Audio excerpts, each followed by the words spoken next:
شكرا كتير قوي والله ان انت انقذتني. انا مش عارف من غيرك كنت عملت ايه.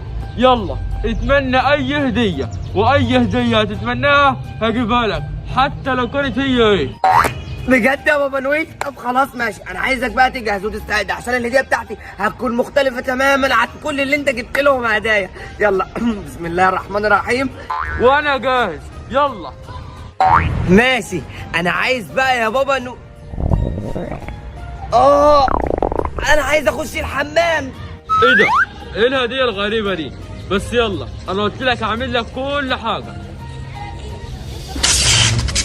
لا مش قصدي، مش عايز دي، مش عايز دي.